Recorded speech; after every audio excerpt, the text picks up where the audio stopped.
boa tarde, meus irmãos da Igreja Presbiteriana Nova Betânia de Mossoró. Hoje vamos dar continuidade aos nossos estudos na carta de 1 Coríntios. Chegamos ao capítulo de número 4 e vamos estudar os versos de 1 até o número 6. E eu quero chamar bem a sua atenção para esse texto sagrado. É o estudo da nossa escola dominical. Eu quero orar agora com você. Vamos orar juntos agora? Deus e Pai, que a tua graça bendita e maravilhosa ilumine os nossos corações para pronunciarmos a tua palavra, falar do teu amor, expor, Senhor, seu instrumento teu para falar da tua verdade. Que haja compreensão e entendimento das pessoas que vão ouvir e que aprendamos a pregar a tua palavra. Oro a ti que peço a tua direção, em nome de Jesus. Amém. Então, o texto citado de 1 Coríntios, capítulo 4, de 1 a 6, diz assim, a Nova Almeida atualizada. Assim, pois, importa que todos nos considerem como ministros de Cristo e encarregados dos mistérios de Deus. Ora, além disso, o que se requer destes encarregados é que cada um deles seja encontrado fiel.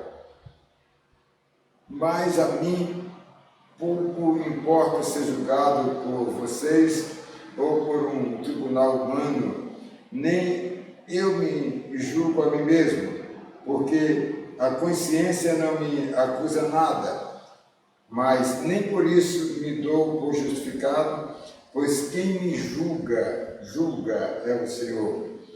Portanto, não julguem nada antes do tempo, até que venha o Senhor, o qual não somente trará plena luz às coisas ocultas das trevas, mas também manifestará os desígnios dos corações, e então cada um receberá o seu louvor da parte de Deus.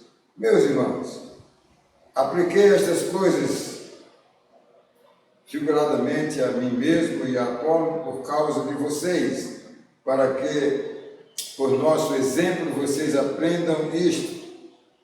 E ele cita a palavra, e abre aspas, não ultrapassem o que está escrito, para que ninguém, fecha aspas, para que ninguém se encha de orgulho a favor de um em prejuízo do outro.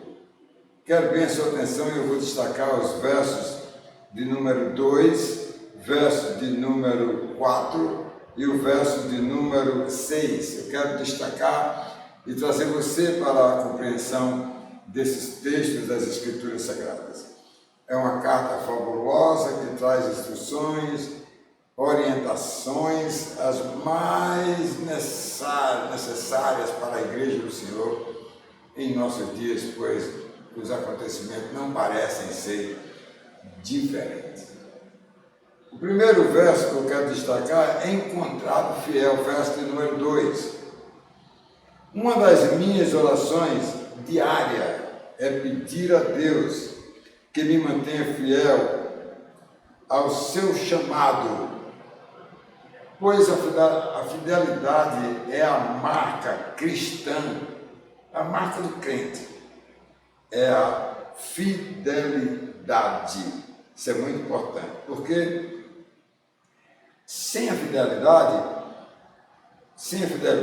a Deus, não há como ir mais longe na caminhada da fé. A finalidade é uma porta aberta em todos os sentidos, não só nesta vida, mas que a todo momento precisamos manifestar um testemunho cristão para viver de forma digna em todos os momentos desta vida. Precisamos disto no dia a dia, né? A fidelidade, eu digo aqui, que é como um farol, né, para enxergar a gloriosa promessa do Senhor Jesus, que prometeu voltar e levantar, trazer a igreja que partiu, né, e chamar os vivos para o encontro do céu. Isso é importante demais para experimentar aí o gozo celestial que haveremos de viver para todo sempre. O segundo verso que eu quero tratar com todos vocês nessa exposição é o verso 4. Quem me julga é Deus. Olha, o exemplo deixado por Paulo contra esses embates, né, nesta vida, amados, ele retornava a Coríntios. Ele havia plantado a igreja e passaram ali 1 ano e 8 meses depois da plantação, e ao atender os pedidos de irmãos, ele teve que retornar, né, aos Coríntios, porque ali ele estava vendo muitas dificuldades, irmãos sofrendo as incompreensões de outros irmãos que estavam divididos em grupos. Eram 4 grupos ali, e cada um buscando seus próprios interesses, mesmo ali na fé. O terceiro ponto, o terceiro verso que eu quero compartilhar com você, é o verso número 4. Olha bem, ninguém se encha de orgulho, ninguém enche a sua aljava do seu ego de orgulho. Orgulho é uma coisa muito séria. O orgulho, nessa caminhada da igreja do Senhor Jesus, tem sido um grande obstáculo que afasta as pessoas da comunhão com Deus, da comunhão dos santos, e principalmente que gera divisões e desentendimentos do corpo de Cristo, que finda se fragilizando e deixando de cumprir o compromisso que Deus deixou para a igreja, que é o de anunciar o reino de Deus para os pecadores. A igreja para quando existem estas querelas, estas incompreensões, discussões e brigas internas. Bem, vamos lá para o nosso primeiro ponto desta exposição bíblica. Veja aí o verso de número 2.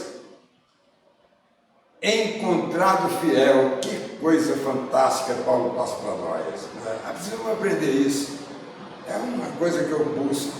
Eu tenho uma oração diária que eu digo assim: Senhor, me ensina a ser fiel, honesto e leal. Olha, eu oro todos os dias no meu altar de oração, no meu escritório. Eu oro todos os dias. O escritório é o quarto, né? Muito bem. Então, as credenciais de um crente, eu diria que é a fidelidade. Essa é, amados, aqui a credencial do crente, alguém que é fiel, né? Meus amados, Paulo, para combater aqueles que se rebelavam contra ele por causa das doutrinas, por causa das questões pessoais, ele usava então essa arma de Deus, a fidelidade. Se combate assim com oração. Quando eu vejo a tempestade das pessoas que vêm contra mim, dos que discordam de mim, dos que discordam das coisas certas, claro, pode discordar de coisas erradas, mas das coisas certas, das críticas cheias de víboras, então eu uso essa oração, né? Pai, abençoa este povo para que eles enxerguem a frente da comunhão cristã. Bem, essa foi a defesa de Paulo contra aqueles que combatiam ele, era então a sua finalidade, meus amados, ensinar os crentes o valor do Senhor Jesus na vida deles, não entrar na querela desse povo. Ele foi muito forte, ele plantou a igreja, ele conhecia as pessoas. O valor, amados, do crente que evangeliza e ensina a palavra de Deus, que ensina a palavra de Deus, que é para mim a importância importante ter a fidelidade aos compromissos com o Evangelho, para levar as pessoas a receberem, a ouvir o Evangelho e reconhecerem que necessitam se arrepender dos seus pecados. Então é preciso estar forte e fiel para anunciar o reino de Deus. Em meio às dificuldades enfrentadas por Paulo,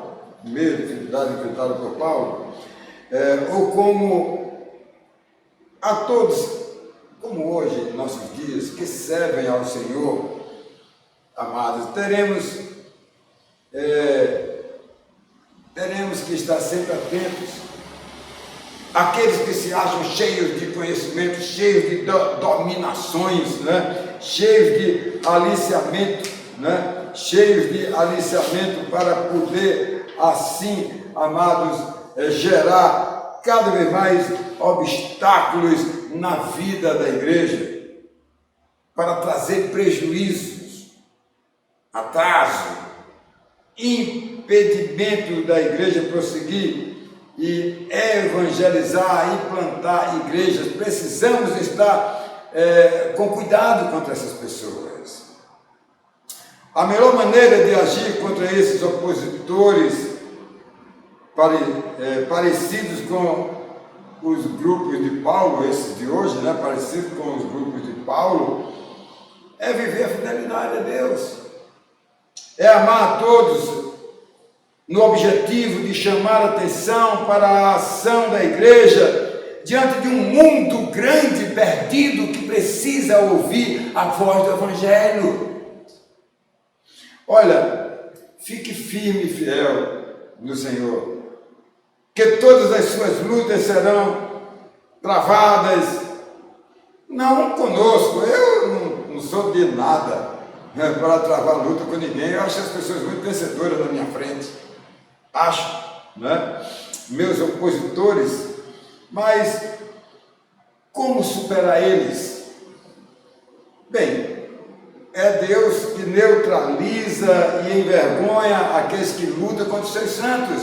Esteja fiel, fazendo as coisas certas, e você é um vencedor. Não tem medo de nada, porque Deus está com você.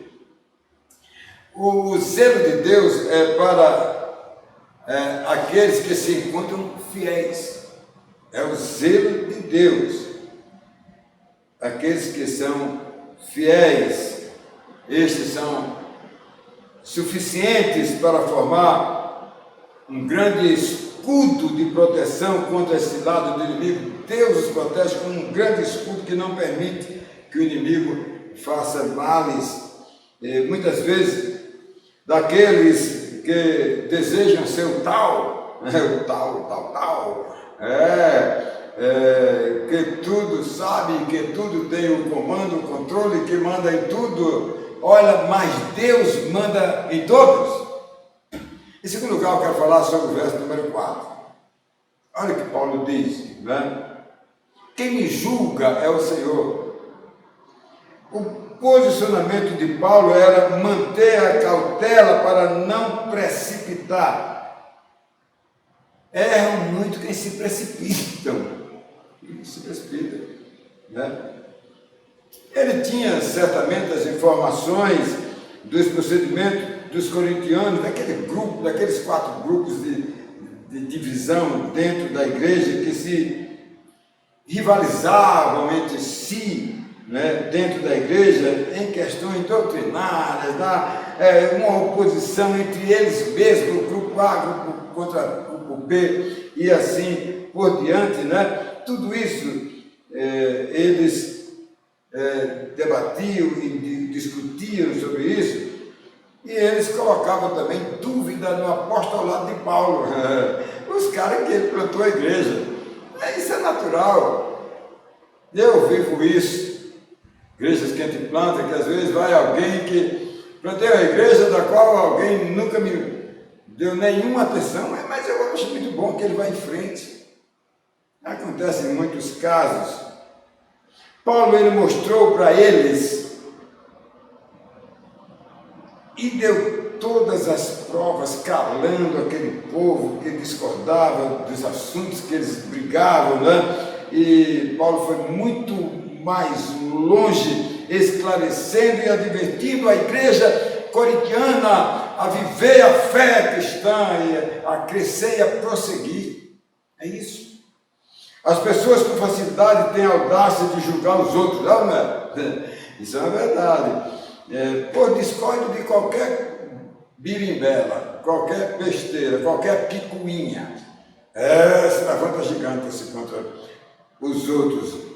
Bem, como acontece com a política que nós estamos aí vendo, o tempo todo, vendo há muito tempo, continua vendo, onde muitos irmãos, por terem seus partidos, defendem as cores deles, defendem as ideologias, as culturas de um jeito, de outra, e também e filosofias para se manterem questionando o tempo todo, amados, e até nomeando pessoas para o seu julgamento, julgando, esse aí vai para o inferno, quer dizer, esse aí precisa ir preso, esse aí precisa, todo mundo julga.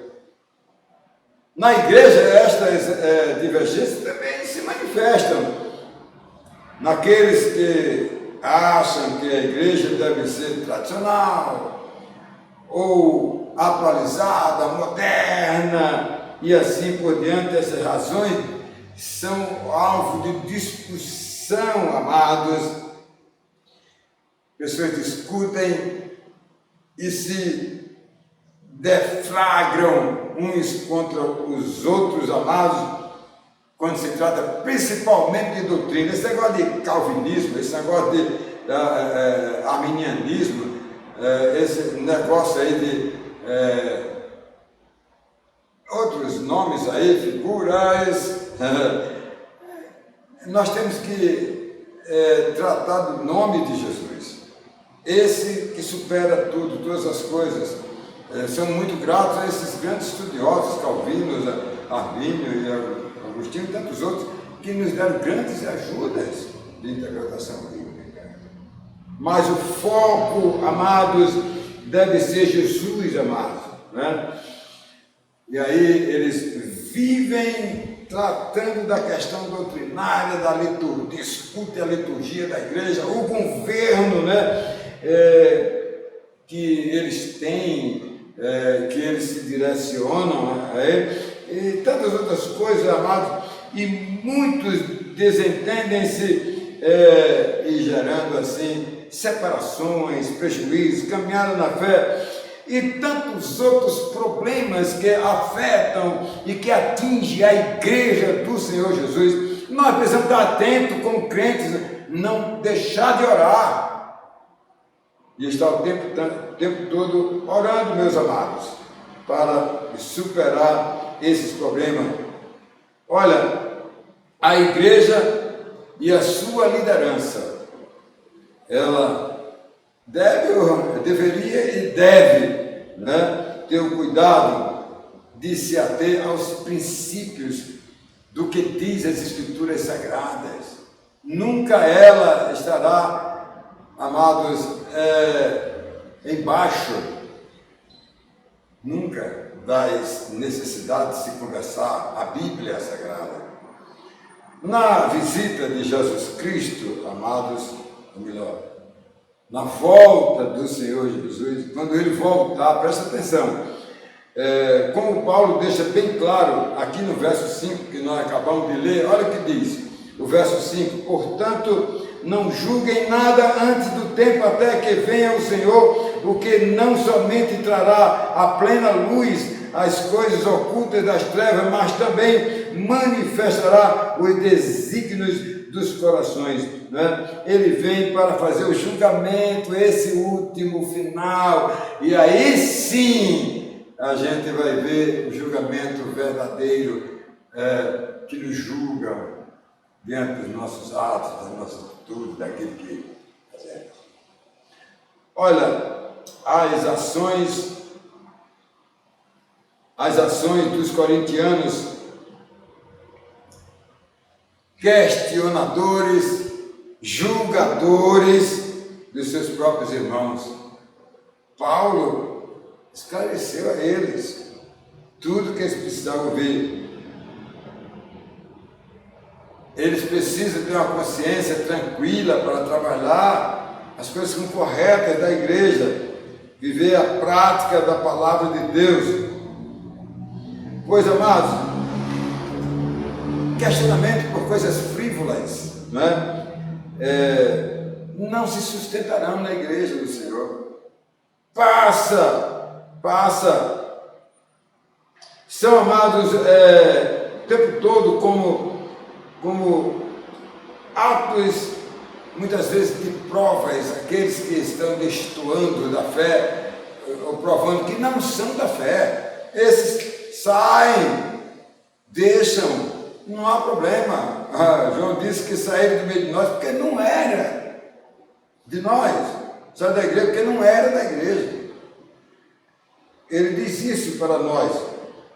E aqui Paulo estava advertindo, a orientação dele era advertência para a igreja, entender que todos somos servos de Deus, estamos servindo a Deus, somos uns os outros, cooperadores do ministério da evangelização, de anunciar as boas novas, pregar o evangelho e plantar a igreja. Era isso que Paulo queria que fosse o verdadeiro julgamento das nossas omissões na obra de Deus.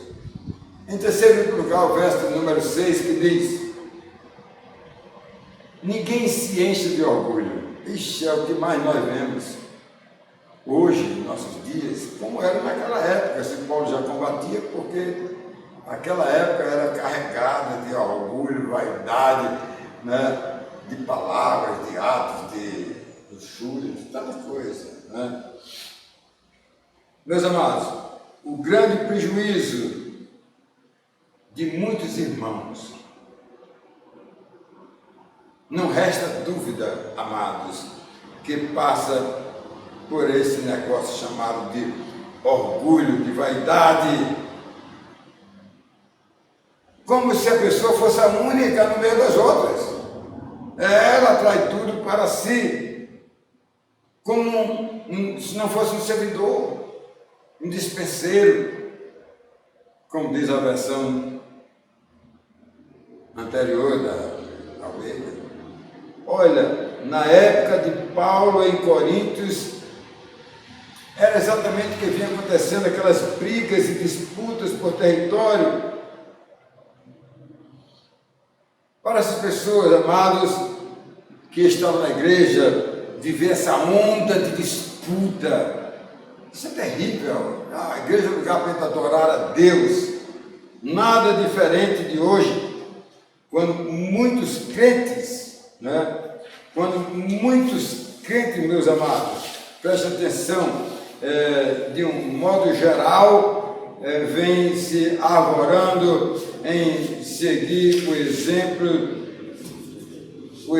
dos questionadores, que estão se dividindo a 3 por 4, brigando por poderes, digamos, por direitos, por tantas coisas na igreja. Não temos direito nenhum, nós somos cooperadores na igreja do Senhor Jesus. Precisamos então aprender com o que Paulo ensinou, amado, e não exibir o nosso orgulho diante dos irmãos. Isso traz prejuízo à obra de Deus, meus queridos. Precisamos ter muito cuidado com tudo isso na vida cristã.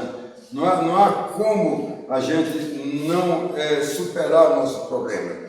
Vejamos o exemplo de Paulo usando o seu próprio exemplo para levar os corintianos, formadores de grupos dentro da igreja, para se tocar e buscar o real objetivo das Santas Escrituras, a qual ele usava o tempo todo para retirar as dúvidas e levar eles a mudarem as ideias que eles tinham erradas, contrárias à caminhada da fé. Paulo fez isso, foi ali em Coríntios para abençoar aquele povo.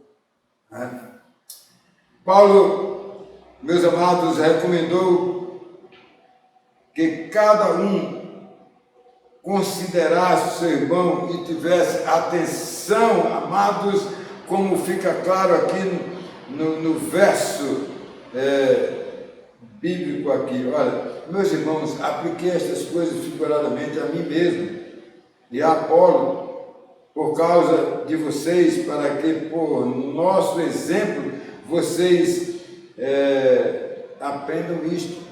Não ultrapassem o que está escrito, para que ninguém se ache orgulhoso, de orgulho a favor de um e prejuízo do outro. Repito aqui esse texto maravilhoso, para aprendermos com Paulo. Quero concluir. E na conclusão, eu diria que o maior privilégio de um crente é saber que a sua consciência está tranquila em seu comportamento na vida cristã e que não é alguém que se deixa levar por todo o vento de doutrina, por todos os assuntos que não digam respeito à fé cristã.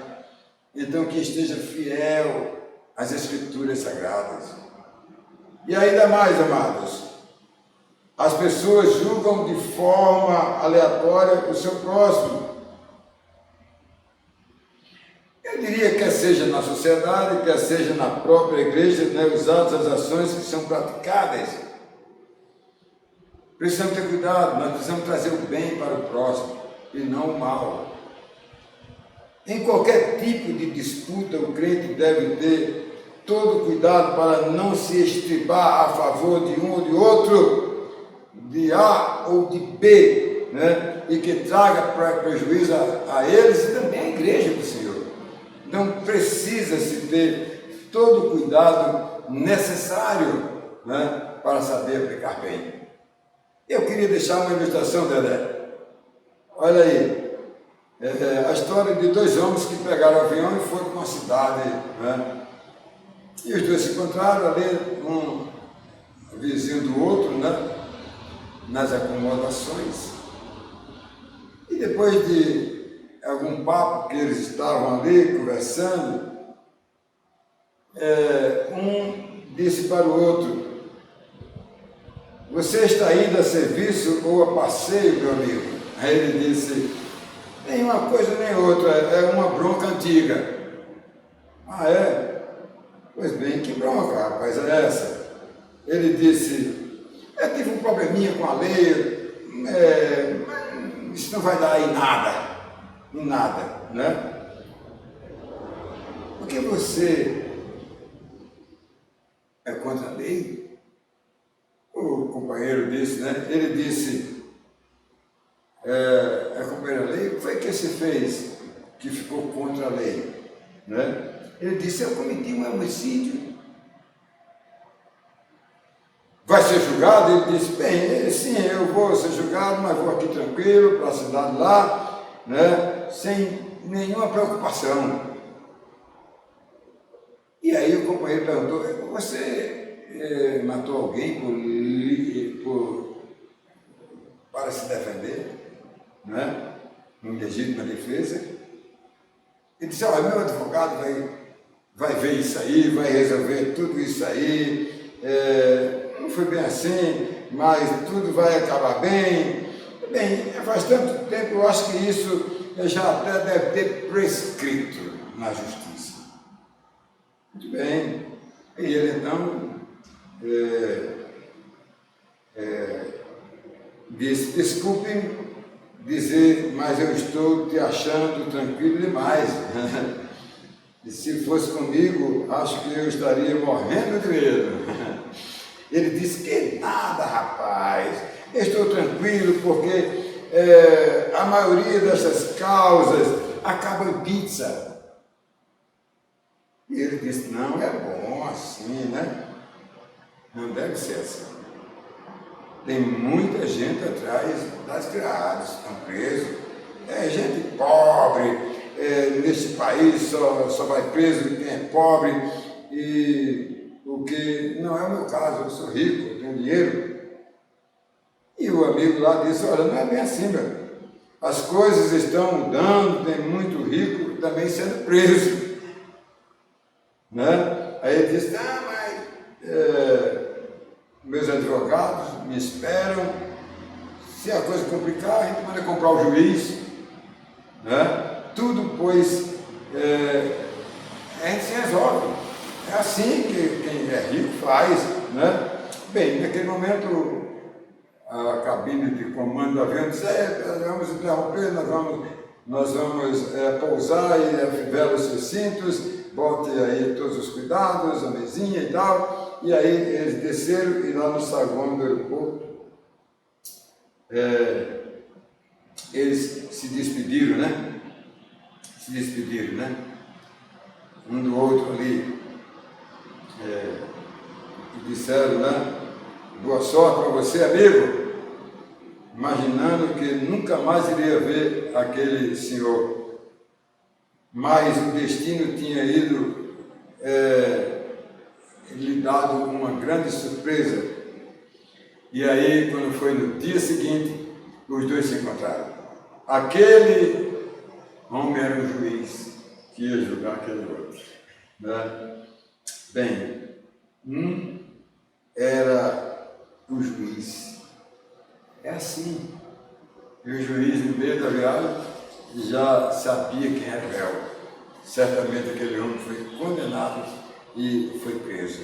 Não é? A gente precisa ter cuidado, né?